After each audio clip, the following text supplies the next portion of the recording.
ಎಲ್ಲರಿಗೂ ನಮಸ್ಕಾರ. ಬೆಳಗಾವಿ ಜಿಲ್ಲೆಯ ಜಿಲ್ಲಾಧಿಕಾರಿಯಾಗಿ ಈಗ ನಾನು ಚಾರ್ಜ್ ಅಸ್ಯೂಮ್ ಮಾಡಿದ್ದೀನಿ. ನನ್ನ IAS ಅವಧಿನಲ್ಲಿ ಹಿಂದಿನ 10-9 ವರ್ಷದಲ್ಲಿ ಇದೇ ಭಾಗದಲ್ಲಿ ಕಿತ್ತೂರು ಕರ್ನಾಟಕದಲ್ಲಿ ನಾನು ಕೆಲಸ ಮಾಡಿದ್ದೀನಿ. ನರೇಗಾ ಯೋಜನೆಯಡಿ NMMS ಹಾಜರಾತಿ ಸೆರೆ ಹಿಡಿಯುವಲ್ಲಿ ಆಗುತ್ತಿರುವ ಅಕ್ರಮಗಳು ಅತಿ ಶೀಘ್ರದಲ್ಲಿ ನಿರೀಕ್ಷಿಸಿ ಚಾಲುಕ್ಯ ಕ್ರಾಂತಿ.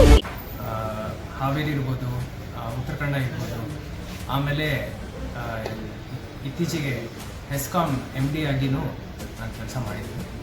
ಹೆಸ್ಕಾಂ MD ಆಗಿ ಕೆಲಸ ಮಾಡುವಾಗ ಬೆಳಗಾವಿ ಜಿಲ್ಲೆಯ ಎಲ್ಲ ಸಮಸ್ಯೆಗಳು ಏನೇನಿವೆ, ರೈತರ ಸಮಸ್ಯೆಗಳಿರ್ಬೋದು, ಹಾಗೂ ಇಂಡಸ್ಟ್ರಿ ಕಾಮರ್ಸ್ ರಿಲೇಟೆಡ್ ಸಮಸ್ಯೆಗಳಿರ್ಬೋದು, ಅದರ ಬಗ್ಗೆ ಮಾಹಿತಿ ನನಗೆ ಆವಾಗಿಂದ ಇತ್ತು. ಆವಾಗಲೂ ತುಂಬ ಪ್ರಯತ್ನ ಮಾಡಿ ಎಲ್ಲ ಜನಪ್ರತಿನಿಧಿಗಳ ಜೊತೆ ಚರ್ಚೆ ಮಾಡಿಕೊಂಡು ಪರಿಹಾರಗಳನ್ನು ಹುಡುಕಿದ್ದೀವಿ. ಅದೇ ರೀತಿ ಜಿಲ್ಲಾಧಿಕಾರಿಯಾಗಿ ಬೆಳಗಾವಿ ಜಿಲ್ಲೆಗೆ ಅಭಿವೃದ್ಧಿ ಪಡಿಸೋಕ್ಕೋಸ್ಕರ ನರೇಗಾ ಯೋಜನೆಯಡಿ NMMS ಹಾಜರಾತಿ ಸೆರೆ ಹಿಡಿಯುವಲ್ಲಿ ಆಗುತ್ತಿರುವ ಅಕ್ರಮಗಳು ಅತಿ ಶೀಘ್ರದಲ್ಲಿ ನಿರೀಕ್ಷಿಸಿ ಚಾಲುಕ್ಯ ಕ್ರಾಂತಿ.